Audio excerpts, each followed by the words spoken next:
Happy Record Store Day 33, as I just got back from a record store, grabbed a few RSD releases, gonna talk about these and unseal them and tell you a bit about what I've been up to.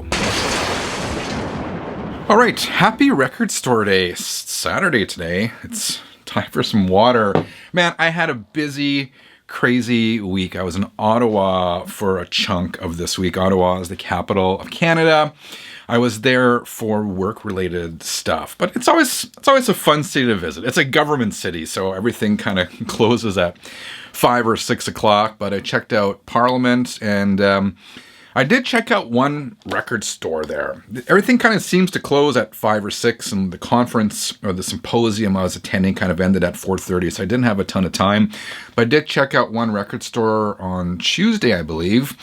It was called The Turning Point. It was walking distance from my hotel. It kind of looks like it was in this old house, and on the main floor they had movies, and on the second floor they had records. I didn't find anything I wanted, but it was cool to check that out.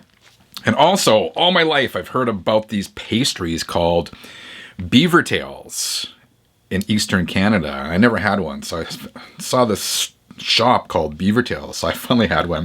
It was pretty good. It's kind of like a flat, it's like deep fried flat dough, and it kind of looks like a beaver tail, but it kind of tastes like a churro, however you pronounce it. Anyway, it was really good, but I am back, and I checked out some record stores today, so I want to show you what I got. By the way, it's a beautiful day today here. Spring has finally sprung. I got my vehicle finally washed. There was a truck underneath all that mud, so I was happy.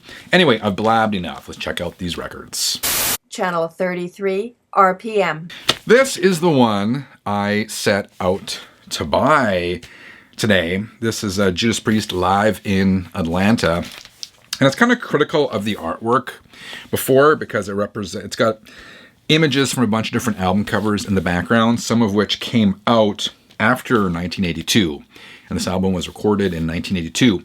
But now I'm taking this as a good sign that Priest may be going into their vaults and releasing more live shows from their career on vinyl. Like they put out that big box set on CD a couple years ago with a bunch of live shows.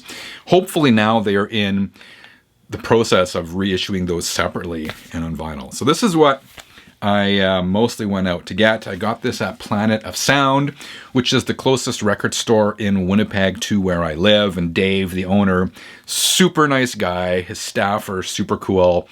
And it's a smaller record store, but they had exactly what I wanted, so I was happy about it. What does the hype sticker say? Limited edition 2 LP red. First time on vinyl. It wasn't cheap, man. It was $57 Canadian. I'll put the US equivalent on the bottom of the screen. It was expensive. And, okay, it's a 2 LP set. It's not a gatefold. It's a 2 LP set, though. So, let's crack it open and see what's inside.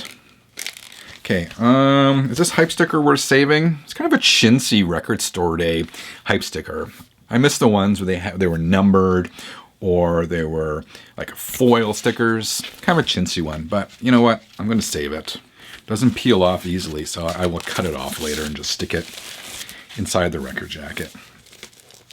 Okay, so here's the album cover.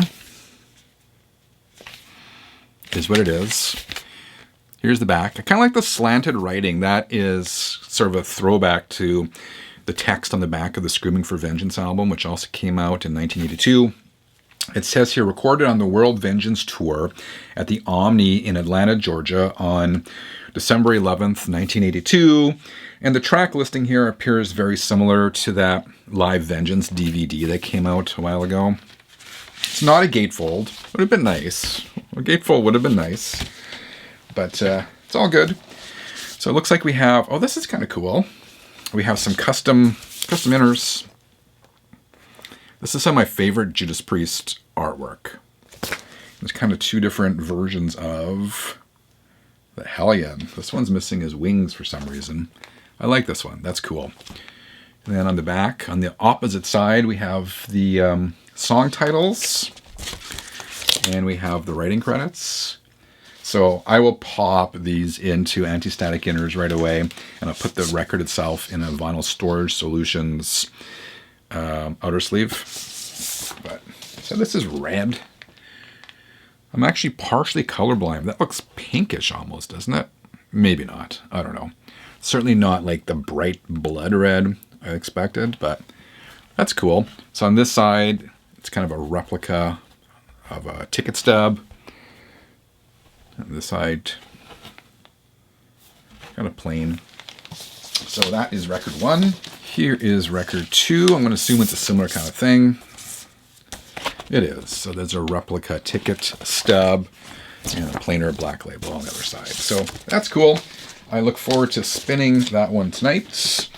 And I got the Black Sabbath one. I did not intend to buy this, but I was in a good mood because of the weather. I'm finding Judas Priest at Planet of Sound, so I grabbed this one as well. This is far from being my favorite Black Sabbath release. Doesn't even make my top 10.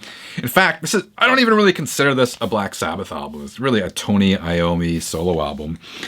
But interesting lineup on here. Tony Iommi being the only original of the 4 on this album.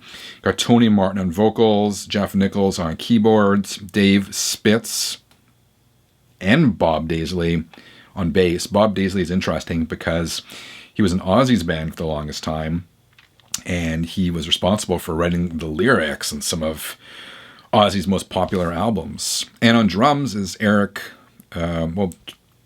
Bevan is on drums, and he played in the Black Sabbath. It gets complicated. He played in the Black Sabbath version of Ron James Dio, and Eric Singer's on drums. And Eric Singer will go on, of course, to replace Peter Criss in Kiss. Hype Sticker says, RSD exclusive, new remaster from the analog tapes.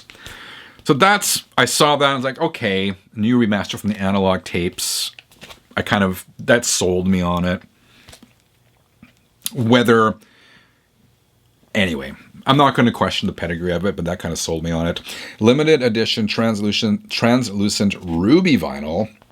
Features The Shining and includes the lyric sheet. So let's crack it open. This one was $43 Canadian. I had some store credit for some DVDs I had traded in, so I kind of took advantage of that as well. So I didn't actually pay that much. I used trade-in allowance. Anyway, there's the inner sleeve. Black Sabbath with lyrics and credits. And let's check out this, what do they call it, Ruby vinyl. There we go. That one's more red than the Judas Priest one. And there's the label. So there you go. I'm tongue-tied. I got my listening cut out for me today. I'm going to check those out tonight. Earlier today, I dropped a video announcing that I've teamed up with Fluence to give away an RT82 turntable. If you haven't checked out that video, and if you haven't entered the contest, check it out now. Your odds of winning this turntable are pretty good. Some people are like, Frank, I'm not going to enter because I never win these contests. We're never going to win if you don't enter. Might as well. It doesn't cost anything. It's super easy to enter. Check it out. I'll be back with a new video tomorrow. I'll see you then. Until then, keep on spinning.